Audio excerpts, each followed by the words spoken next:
अस्सलाम वालेकुम, this is me herbalist Haseeb Ahmad Bhatti and आपको Al Haseeb SCC YouTube channel में खुश आमदीद कहता हूँ।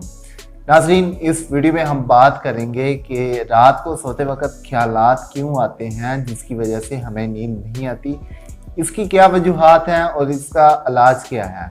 ये आजकल लोगों का कॉमन प्रॉब्लम है। तो लोग सारा दिन अपना पेशा वराना काम करते हैं और वैसे भी थक जाते हैं काम करने की वजह से, और जब बारी आती है सोने की तो ख्यालात की वजह से, सोचों की वजह से लोग सो नहीं पाते। तो शॉर्टली मैं इससे बयान करता हूँ, ख्यालात और ख्वाब एक ही कैटेगरी में आते हैं और अब इन दोनों का तल्लक यानी कि ख्यालात और ख्वाब का तल्लक दिमाग के साथ है। और नींद तब आती है जब दिमाग मुकम्मल तौर पे सुस्त हो, सुकून में हो। अब रात को सोते वक्त मुख्तलिफ तरह के ख्यालात आते हैं, सोचें आती हैं जो हमारे दिमाग को डिस्टर्ब करती हैं, सुकून नहीं करने देती, दिमाग को बेदार रखती हैं, दिमाग एक्टिव हो जाता है। जब दिमाग एक्टिव हो जाता है तो बंदा एक्टिव हो जाता है, जिसकी वजह से नींद खत्म हो जाती है। और जब नींद खत्म होती है तो सारी रात ख्यालात में गुजर जाती है। अगर बंदा सो भी जाए तो जब सुबह उठता है तो इससे सर बोझल महसूस करता है और जिस्म थकावट बहुत महसूस करता है। अगर यही मसला बिगड़ जाए तो चेहरे पे स्याहियां नमूदार होना शुरू हो जाती हैं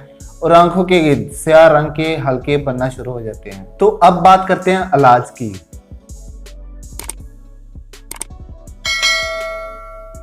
ये दो तरह की कैटेगरी का मर्ज है और इसका इलाज भी दो तरह से ही होगा। कैटेगरी नंबर 1 की बात करते हैं। अगर दिन में कोई काम, कोई तजर्बा, कोई मुशाहिदा, कोई मंसूबा अधूरा रह गया हो, या दिन में अच्छी बुरी खबर मिली हुई हो, टेंशन हो, डिप्रेशन हो, परेशानी वाली बात हो, या फिर कोई गलती कोताही हो गई हो, जब हमारे साथ इस तरह के वाकयात होंगे तो ऑटोमेटिक जो है वो ज़हन क्लियर नहीं हो पाता, जिसकी वजह से ये ख्यालात, ये सोचें हमारे दिमाग के साथ टच में रहती हैं और दिमाग के सुकून को डिस्टर्ब करती हैं, जिसकी वजह से हमारी नींद डिस्टर्ब हो जाती है। मसलन आपने अगर किसी को तंग किया है, किसी का दिल दुखाया है, या आपने किसी का दिल दुखाया है, तो इस तरह की जो बातें ये सारा दिन दिमाग में घूमती हैं कि जी आज अच्छा नहीं हुआ, बुरा नहीं हुआ मेरे साथ, या मैंने अच्छा नहीं किया। तो इस तरह की जो बातें हैं, ये गिले शिकवे हैं, इन्हें दिन में ही क्लियर कर लें। जहां आपकी गलती हुई है वहां आप माफ़ी मांगें, और जहां अगर किसी ने आपके साथ बुरा किया तो आप उसे बताएं कि जनाब ये मेरे साथ बुरा किया आपने।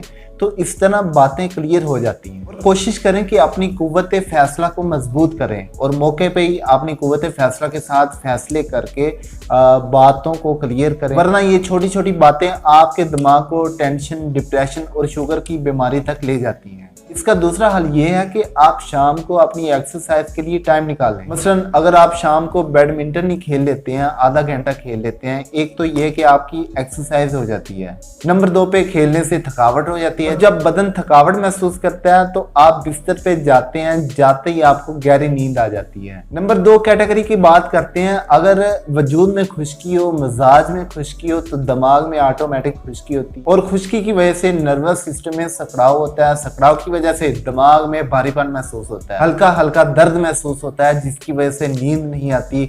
और जब नींद नहीं आती तो सारी रात बंदा ख्यालात में, ख्वाबों में गुजार देता है। इस तरह के मरीजों को चाहिए कि देसी घी में सूजी का हलवा, गाजर का हलवा या फिर देसी अंडों का हलवा बनाकर खाएं, जिसके खाने से वजूद की खुश्की, दिमाग की खुश्की कम होगी। और जब ये खुश्की कम होगी तो नींद में बेहतरी होगी। और परहेज में हर तरह की खुशक खट्टी अशिया का इस्तेमाल तर्क कर दें, इंशाल्लाह बहुत जल्द इस मर्ज से शिफा होगी।